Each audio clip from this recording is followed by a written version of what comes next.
Hello, my brothers and sisters from the Message College. What a privilege it is to be talking to you about the prayer request that we have for Brazil.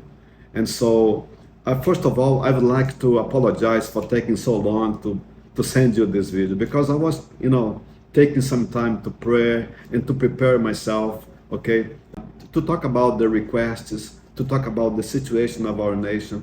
And when I was thinking about and I was praying about, I found out that there is a parallel between what Jesus said in his word in the book of Matthew, chapter 9, verse from 35 to 38. There is a parallel between this portion of the Bible and the real need of prayer that we have for our nation. So I would like to start reading this portion of the Bible because this will make it clear what would be the real need that we have in our nation. Okay? So reading what the Bible says, it says like this. Then Jesus went about all the cities and villages, teaching in their synagogues, preaching the gospel of the kingdom, and healing every sickness and every disease among the people. It's beautiful, isn't it? The Bible goes on saying, but when he saw the multitudes, he was moved with compassion for them, because they were weary and scattered like sheep, having no shepherd. And he said to his disciples, the harvest truly is plentiful, but the laborers are few. Therefore pray the Lord of the harvest to send out laborers unto his harvest. So, like I said before, I was reading this portion of the Bible, and I found out that there is a parallel between what Jesus said and what would be the real prayer request that we need for our nation. So I would like to mention five of them that we have, that would be the prayer request that we have for our nation. Okay, the first one, we have a truly big harvest in Brazil. Just to let you have an idea, we have a population in Brazil, 214 million people. And let me tell you, this is for sure, we have not been able to reach 0.5% of that population. The church is growing, the church is doing fine, but we have not been able to reach 0.5% of that population. So we still have a huge challenge before us, okay? I'm talking about PCG in Brazil. Now, the second challenge that we have, the second request that we have thousands and thousands of people that are like sheep that has no shepherd in Brazil. We have millions of people. And I was thinking about the population, and I made some study. The evangelicals are just 22% of the whole population of Brazil.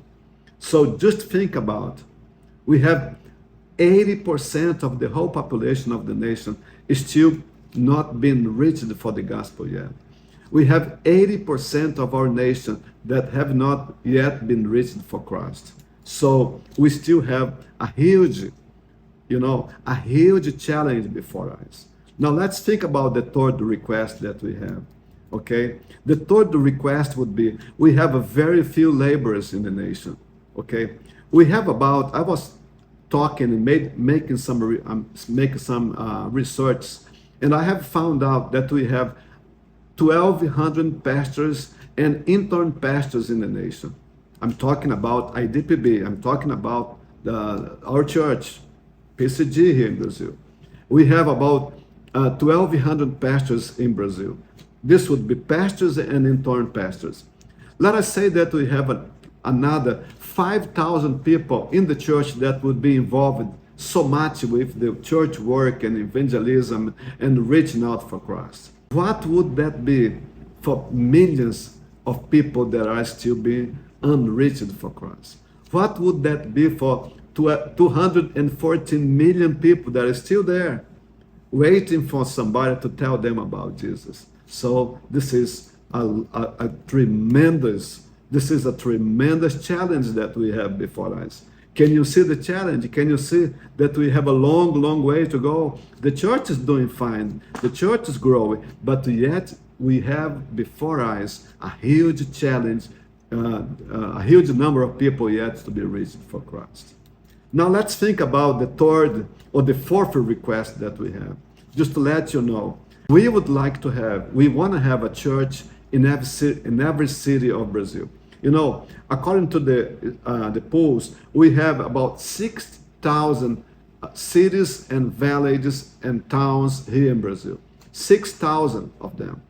And let me tell you, we have not been able to reach 10% of this number. So we still have a long way to go. We still have so many places to plant a church. We still have a long way to go to reach out this nation for Christ. Yet we have done a tremendous job. Yet the church is growing, but we still have so many things to do. Okay. Now the fifth request that I want you to pray about. We need pastors that would look at these people with love and compassion. We need pastors that would really be able to pay the price. We need pastors that would really sacrifice his life or her life for the sake of the gospel, in order to reach out these people for the Lord. There is a saying in the States, and for sure you already know it, okay, that in the beginning pastors would love people and use things. Then after a while, they began to love things and use people. So we need pastors that would make a difference. We need pastors that would really go out and pay the price to reach out for this nation, okay? Because the sheep are there, okay? Living in this nation, having no shepherd to guide and to protect them. So this would be the request that we have. And now finally, I would like to read the last words that Jesus said in this portion of the Bible. He said, "Therefore pray the Lord of the harvest to send out laborers into his harvest." Let me tell you, my brothers and sisters from the Messenger College, I really want to thank you. I really want to thank you in behalf of the church here in Brazil. I really want to thank you for staying in the gap and pray for this nation. I want to thank you for staying in the gap with us before the Lord and pray that the Lord would send out laborers into his country. I'm sure that if we join hands together in prayer, we are going to see the miracles. We are going to see the revival happen again in this country. So thank you so much for your kindness. And God bless you. Okay? God bless you. Bye-bye.